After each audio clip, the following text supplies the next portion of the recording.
Okay, now let's link between the threat consequences, threat results, and the threat actions or attacks that can cause them. Okay, we have unauthorized disclosure, deception, disruption, and usurpation. Okay, the unauthorized disclosure, it is against confidentiality, deception against integrity, disruption against availability, usurpation or is against both system integrity and availability, kind of. Let's talk about each one of them briefly. So the disclosure, disclosing something, exposing something that has to be kept secure or confidential or unseen and accessed by unauthorized parties. First attack that can cause or may cause unauthorized disclosure is exposure. When you expose something, you are unveiling something that should be veiled, should be kept unseen or unaccessed. So sensitive data are directly released to an unauthorized entity. Okay, the second one is interception. The interception, when an attacker intersects the data while it is traveling, it is transmitted between the sender and receiver. Either those are users, humans, or a human to a server, or system to another system. Okay, inference from the verb infer, deduce. Inference here, the attacker is not getting direct access to the data, but rather it uses common data that is available for the public or for any unauthorized user to infer some sensitive data that is behind that. Okay, so for example, based on the communication and data volume sent from that building, the attacker can infer that that building has 10 people, for example, and their ages from this and this, their genders are this and this, and so on. Okay, this is just an example. The fourth attack or threat action against confidentiality that will lead to unauthorized disclosure is intrusion. You will read this buzzword many times during this semester. Intrusion, like intrusion detection systems, intrusion prevention systems, and so on. Intrusion is any unauthorized access or attempts to access. To intrude means like entering a place without permission. It is called intruder. So the noun from it is intrusion. An unauthorized entity gains access to sensitive data by doing something, by circumventing, working around system security practices. Okay, the other or the second threat consequence, deception. It is, as we said, against integrity, So it is deceiving, tricking someone or a system, claiming that he is a specific person or he is a legitimate party. So unauthorized entity gains access to a system,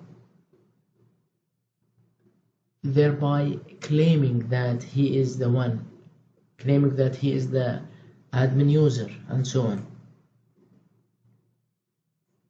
Okay, we have here falsification, providing false data to trick a system or another person, and so on. Repudiation, it is denying committing an action. You remember when we talked earlier about the non-repudiation, the benefits of strong security is to provide the court, the police, non-repudiation. So if an attacker committed an illegal attack, an illegal action, it will be proven that he is the one who did that. So he cannot repudiate the action, he cannot deny committing that action.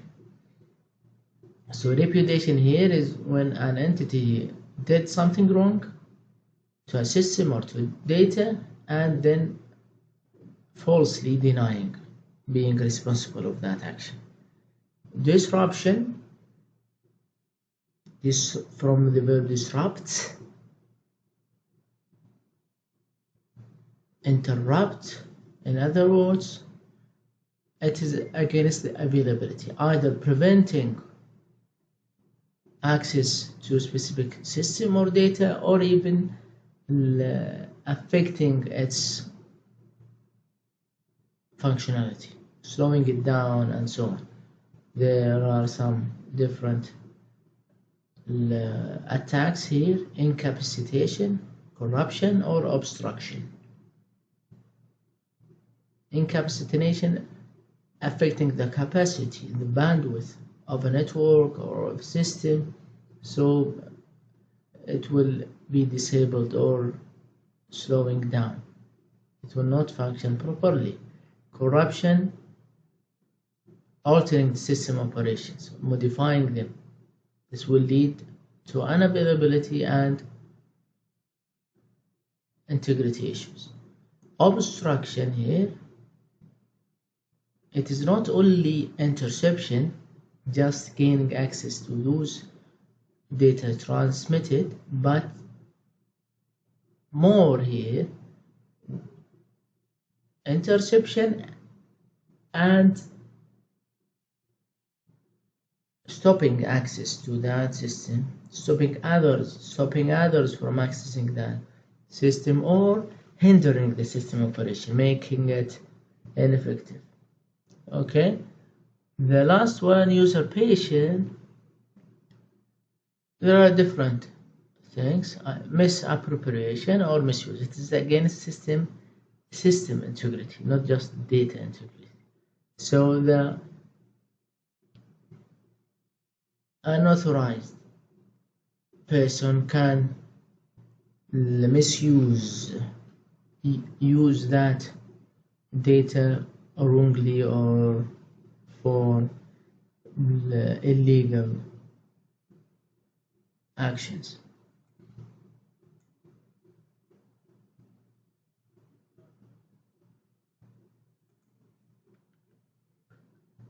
So this is an illustration that you need to just see it. You don't need to draw it on quizzes or exams, but maybe you need to use some illustrations in your assignments, for example, and projects. So usually we have computer system, we have data, and there should be like an access control, a defense line, like a door, in order to guard the data. And only allowing those people that are allowed to do so. Let's talk about the some examples of threats or attacks that is under the CIA triad, confidentiality, integrity, and availability, that may affect each one of the system resources. You remember on the computer security definition, we talked about protecting system resources. Those are information security, information system resources. Those resources can be hardware, software, data, or communication and networks. Let's just see some examples. It is not an inclusive list, but just to let you or allow you a link between examples and the system resources. For example, if an attack against an availability attack, let's say, against a hardware, it will be stealing specific equipment, just making it unavailable, or even stealing it and seeing its contents, like USB drive, CD, and so on. Software, a program is deleted, so it is against availability, or denying access to legitimate users. Confidentiality, getting access to a software illegally. Integrity, modifying the system operations or functions, tasks, settings, configurations. Data is clear, either deleting data or making it unavailable. We have, for example, the very common nowadays is ransomware attacks. Ransomware attacks, a software that is designed and implemented to encrypt the data and keeping the encryption key with the attacker, and so making the data unavailable to legitimate users, and asking a ransom fidya from the victims or from the legitimate users. In order to provide them by the encryption key, they have to pay a ransom money for that. Against confidentiality, gaining access to sensitive data or critical data without permission, modifying them, changing the settings of an IP, for example, or DNS network settings, so making it unavailable or making it very slow.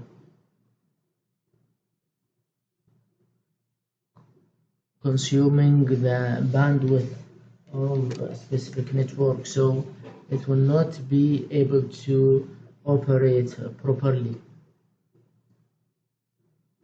Okay, so passive attacks and active attacks. Do you remember when we said that we can categorize the attacks based on their activity or their location of the source? It can be passive and active, or even it can be insider and outsider. Active is clear, I think. Active is attempting to do something to alter the system resources or the data themselves. So it is affecting the system resources, either by deleting, destroying, modifying, and so on.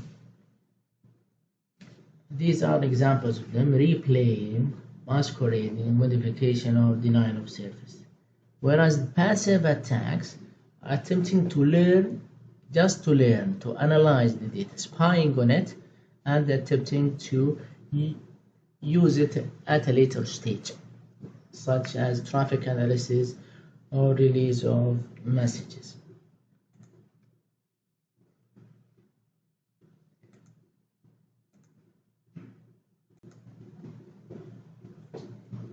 Talking about the security requirements,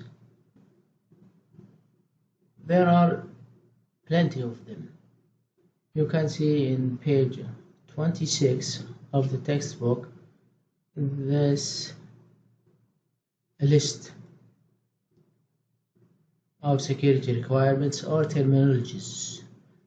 In order to have a strong security system, we have to meet these requirements. Access control, we have to do awareness and training for the staff. We have to have audit and accountability, auditing through the operation and implementation of the security countermeasures, and after that we can make all users accountable for their actions. They cannot deny. We have to have accreditation, security assessments, configuration management, contingency plan. We have to establish and maintain a plan for emergency responses, like backups and disaster recovery plan and so on. How can we enable the system to continue work? In other words, sometimes it's called business continuity plan. We have to have a strong identification and authentication system. We are going to talk about it in details in one of the chapters. Like access control, there is a dedicated chapter. Incident response, as we said, that we have to aim at preventing any attacks, but we have to be ready after that to detect if something wrong happened and to react, how to respond and recover after that, and how even to trace back the incidents or the attack to know the source of it, whether it is insider or outsider and so on. We have to have periodic maintenance, media protection, physical protection, planning, personnel security for the staff themselves, risk assessment, systems and services acquisition. To acquire a system or a service, we have to, from a third party, we have to examine it diligently, carefully, to know all the bugs and whether there is a backdoor or not, and many things about it. So you can go through them, familiarize yourself with them, and then we are going to talk as and when needed in each one of them when there is an opportunity on the following chapters. These are some of the design principles. It is highly recommended to consider security from the beginning of the design process, from the development, the first phase of the design process and development processes. It is not a good practice to think about security after you complete the development of a software or of a system. Okay, it is usually too late to consider about that, to consider security at the end, as the change at the end will be difficult to go back and change it, and it is costly in terms of efforts and money. and time as well. So some principles that we need to think about it while we are designing, like separation of privilege. We should not just have high privileges, admin privileges to only one guy. What about if he is not here? What about if he died? What about if he misused it? So we have to separate them, even for critical actions to require 2 or 3 guys to have their password or their authentication credentials together to do it, not just one. Least privilege. Don't provide permissions or privileges to system features that are unnecessary or unneeded. Really, go to the least. If a staff needs something extra, so provide it to him or to her when needed. We have to consider usability and psychological acceptability. We shouldn't just put security measures in place and that's it. For example, we are going to talk about it, there are some authentication mechanisms that are scary for the people, or that or they may cause health issues to users. Like, for example, when we ask users to use the old retina scan, the scan of the back end of the eye.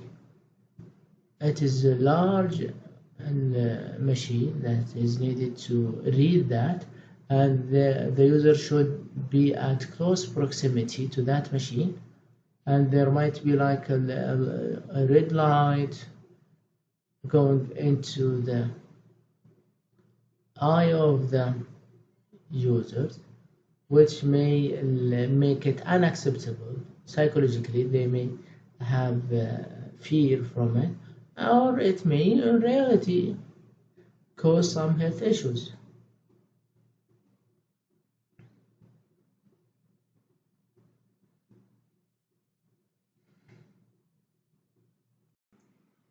There are a number of vulnerabilities, as we said, weaknesses, flaws on systems that can be exploited.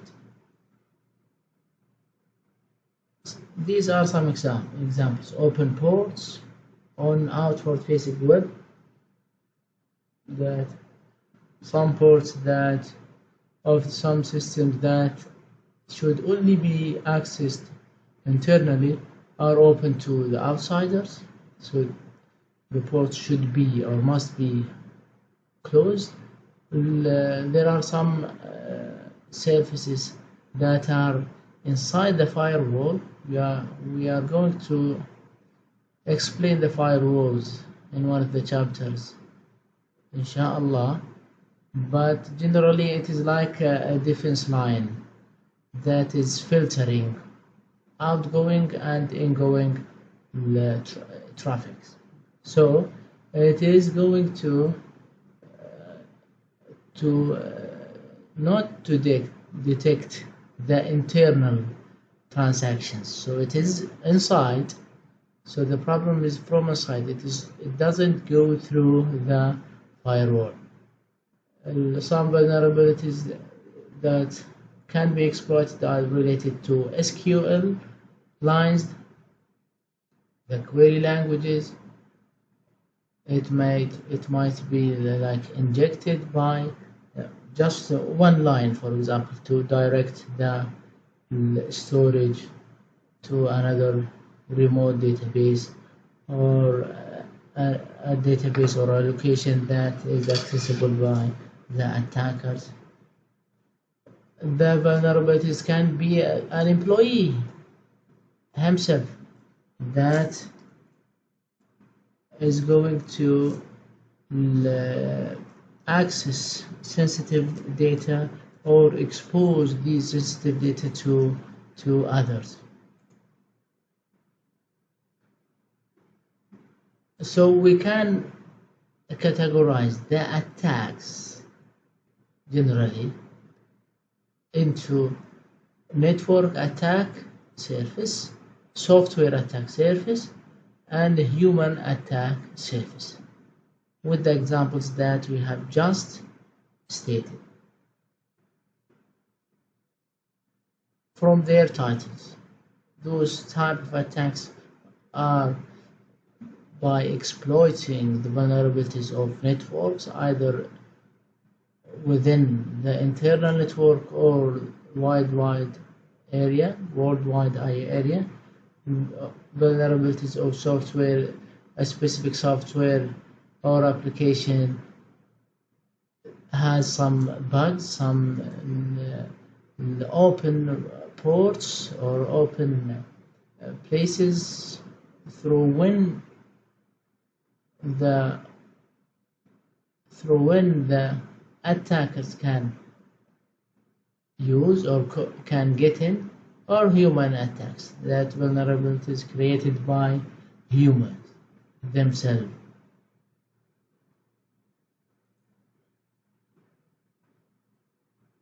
Either it can be intentionally that the employee himself is participating on the crime, on the digital crime, or it can be unintentionally, indeliberate.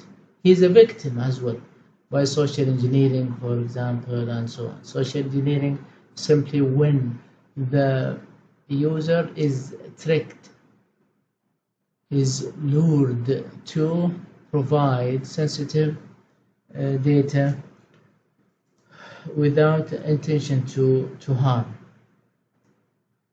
As you may have heard, or you may have even experienced nowadays, that some people are receiving calls or text messages or WhatsApp messages claiming that they are their bank provider, or they are their travel agency and so on, and asking on a luring way the victim to provide them with some sensitive data so they can exploit those information and data to attack him or attack his colleague or his friend or his organizations and so on.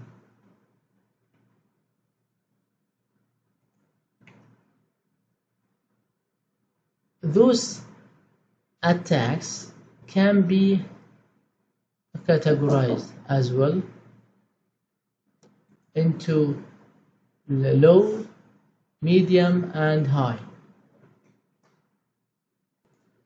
So we can categorize the defense against those attack surfaces based on the severity of the attack, whether it is small or large here, or not, or and based on their depth, whether it is deep or it is shallow. But it is just one way of categorizing and assessing the risks.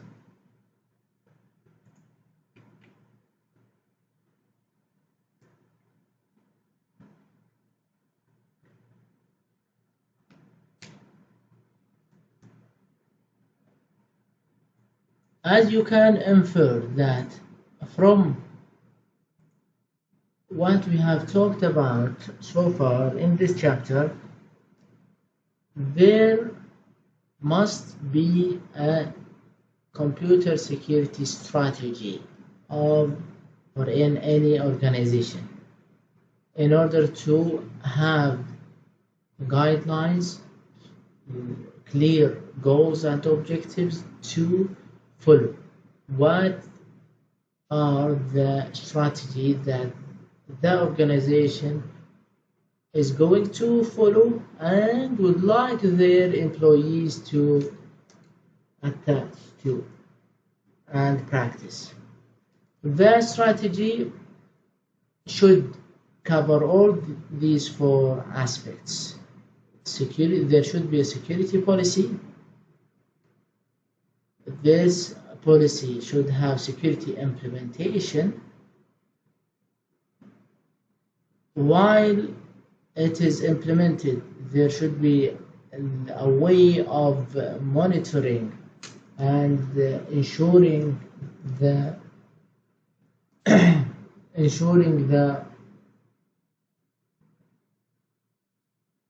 clear following of the policy,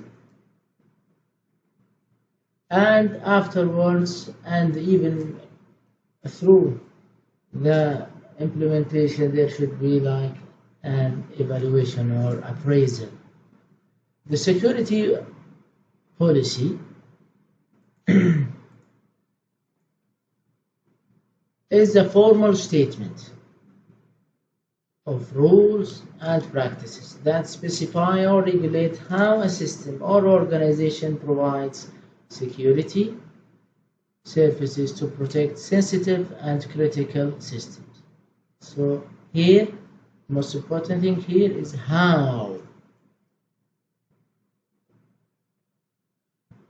Okay?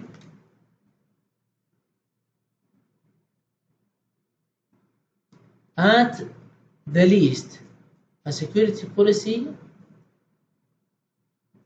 should be used as reference of requirements that is related to security in general, and more specifically to confidentiality, integrity, and availability. Okay? Based on this policy, there should be a clear approach how to implement the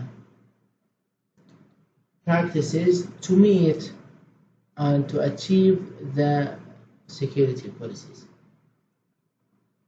As we said before, that usually it consists of three main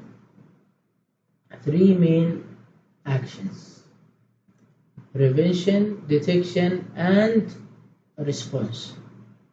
The response can be divided into two parts: the response, the reaction, and then the recovery to resume the system functions to its original status, benefiting of course from the lessons learned from the incident. Assurance, the degree of confidence, the degree of trust one has that security measures and technically and operationally work as intended to protect the system. So if we put in place a prevention method, for example, implementing a strong authentication method to prevent any unauthorized access to our system, we need to make sure that it is practiced well. If it is a password, for example, we need to make sure that the employee are not using easy to guess passwords, are not using the short passwords, are not sharing the password with others, are not writing down the passwords on post notes and sticking it into their monitors and so on. Finally, the evaluation process of evaluating a computer product or system with respect to certain criteria. This should be before employing any hardware or software, during the implementation, the operation, and even afterwards. So we talked into our journey in this lecture about this chapter about computer security concepts, definitions, the challenges. We talked about the threats and vulnerabilities and attacks. We talked about some of the fundamental security designs, attack surfaces, and the computer security strategy and its contents. Try to study and to answer the review questions at the end of each chapter, this chapter and each chapter that will follow. Thank you very much for your listening. Assalamu alaikum.